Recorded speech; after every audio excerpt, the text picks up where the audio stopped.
incríveis.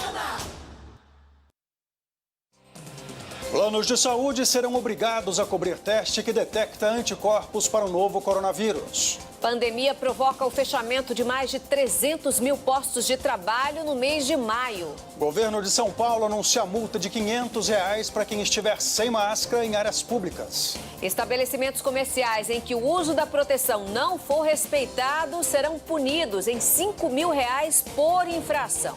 Ex-patroa presta depoimento sobre filho da empregada que morreu ao cair de prédio no Recife. Enterrado no Rio de Janeiro, o corpo da menina de 10 anos assassinada durante uma festa junina. A China aprova a aplicação de vacina contra o novo coronavírus em militares. E um reencontro emocionante de um menino de 5 anos com o pai na volta para casa depois da internação por Covid-19.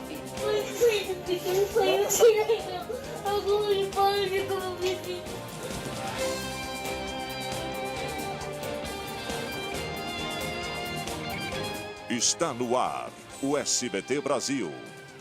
Boa noite.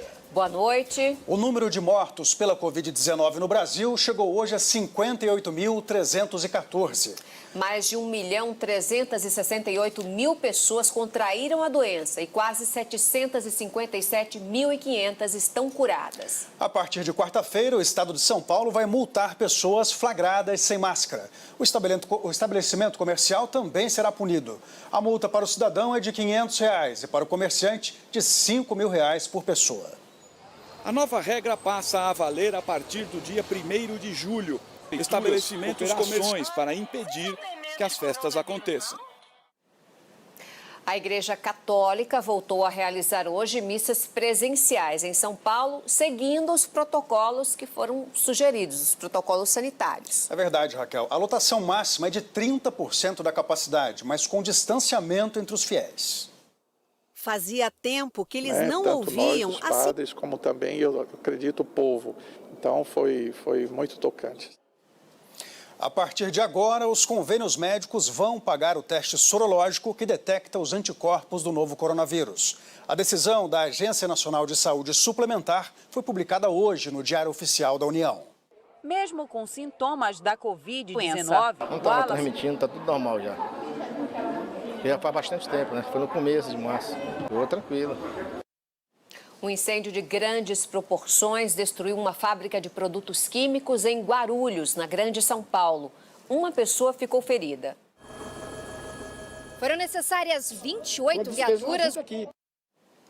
Um homem que oferecia serviços de terapia holística foi preso na região metropolitana de Porto Alegre, suspeito de abusar de ao menos 5 pacientes. Nas redes sociais, o palestrante, escritor e professor mediante fraude. Não conseguimos contato com a defesa dele. Foi enterrada hoje, no Rio de Janeiro, a menina de 10 anos que foi morta em uma chacina durante uma festa junina. Outras 4 pessoas morreram e 7 ficaram feridas. O motivo do crime pode ser a disputa entre traficantes. Durante a pandemia do novo coronavírus. Um relatório do Tribunal de Contas da União apontou indícios de irregularidades no pagamento de mais de 620 mil auxílios emergenciais. São pessoas com alta renda, servidores públicos ou pensionistas que não teriam direito ao benefício. Segundo o TCU, o prejuízo pode passar de R$ 1 bilhão aos cofres públicos.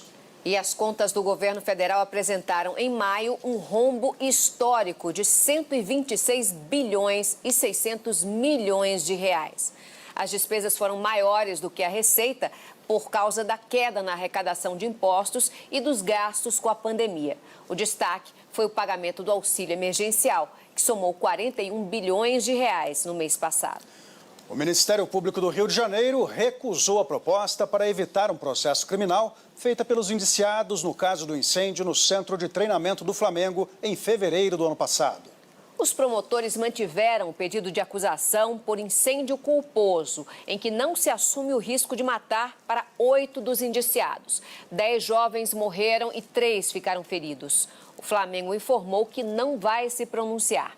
E vamos agora a outras notícias pelo Brasil. Um empresário morreu ao bater e diz que foi a ex-mulher quem o agrediu. No mundo todo, a Covid-19 já matou 504 mil pessoas e infectou 10 milhões e 200 mil. Hoje, a Organização Mundial da Saúde afirmou que a pandemia está longe de terminar e que o pior ainda está por vir. Por outro lado, a OMS reconheceu avanços globais na busca por uma vacina. No fim de semana, uma empresa chinesa anunciou resultados promissores nos primeiros testes em humanos. Também na China, uma outra vacina foi aprovada hoje para uso militar. O maior exército do mundo, com mais de 2 milhões de militares. Não é um conselho, é uma ordem. Na China, é isso ou prisão.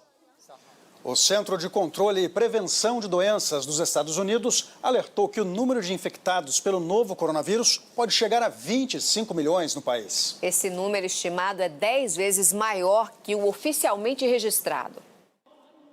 Foi a primeira missa presencial em 3 meses. Democratas, com maioria para Joe Biden, são falsas. E o presidente dos Estados Unidos, Donald Trump, compartilhou um vídeo de um casal branco apontando armas contra manifestantes negros durante um protesto.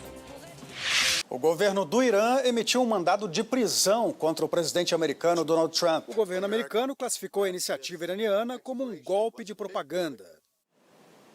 Uma multinacional japonesa doou milhões de reais a hospitais públicos e famílias carentes para aliviar os impactos do coronavírus. Em Campinas, no interior de São Paulo, um restaurante se associou a um aplicativo para doar marmitas e conseguiu manter todos os funcionários.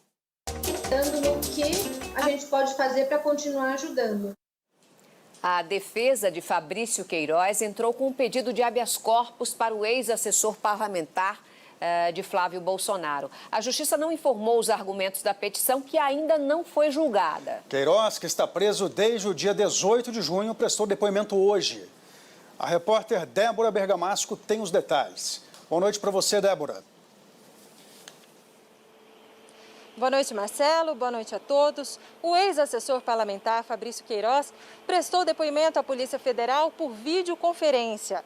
A PF quis informações sobre o suposto vazamento da Operação Furna da Onça, que apura pagamentos de propina para deputados da Assembleia Legislativa do Rio, onde o senador Flávio Bolsonaro atuou até 2018. Hoje também o Ministério Público do Rio pediu ao STF que casse a decisão que estendeu o foro privilegiado a Flávio Bolsonaro e levou o caso para a segunda instância. Já a defesa de Flávio entrou com pedido de suspeição, requerendo o afastamento do juiz Flávio Itabaiana do processo que apura se o senador cometeu falsidade ideológica e lavagem de dinheiro na declaração de bens à Justiça Eleitoral. O advogado de Flávio, Rodrigo Roca, entre outros argumentos, disse que é amigo antigo do juiz e cita notícias de que a filha e o genro de Itabaiana possuem cargo comissionado no governo de Wilson Witzel, que é inimigo político de Jair Bolsonaro. É com vocês no estúdio. Obrigado, Débora. O juiz Flávio Itabaiana nega que seja amigo do advogado de Rodrigo Roca e afirma que não se sente impedido de julgar o caso.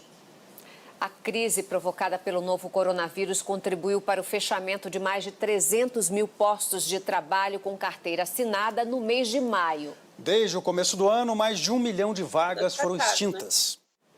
E veja a seguir, a posse do novo ministro da Educação é adiada. E a Corregedoria do Ministério Público Federal abre sindicância para apurar suposta tentativa de interferência na Operação Lava Jato. O SBT Brasil volta já já.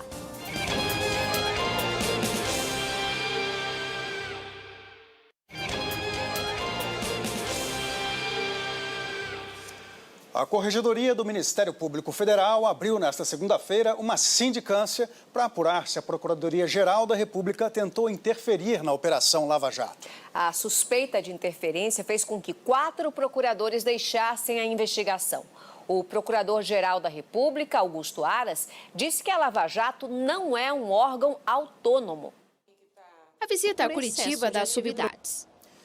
Termina amanhã o prazo para entrega do Imposto de Renda 2020. Até o começo da noite, 27 milhões de declarações foram recebidas pela Receita Federal.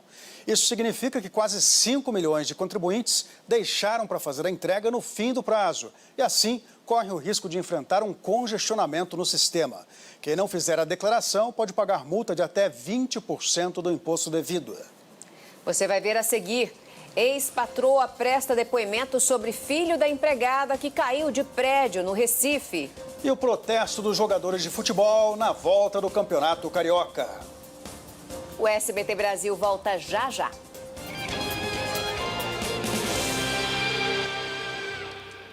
A primeira-dama da cidade de Tamandaré, no litoral pernambucano, Sari Corte Real, depois hoje no Recife sob protestos. Ela é acusada de ter sido negligente ao cuidar do filho da empregada. Miguel, de 5 anos, morreu depois de cair do 9º andar quando estava sob os cuidados de Sari. O prazo inicial para a conclusão das investigações termina nesta quarta-feira.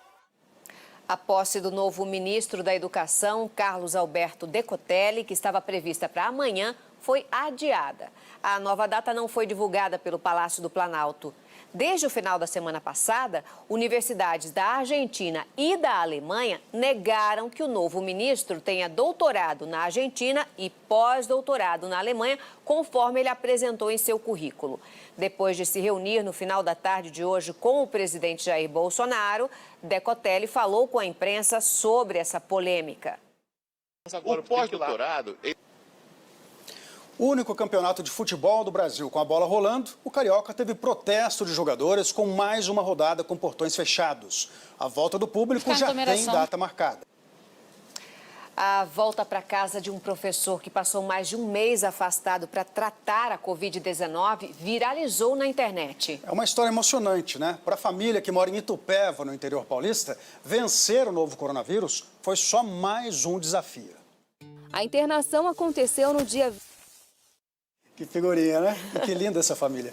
Não perca hoje, a partir das 9 horas, a volta de Chiquititas em uma edição especial. E na sequência, as emoções dos últimos capítulos de As Aventuras de Poliana. Uma boa noite para você. Boa noite, Brasil. Tchau.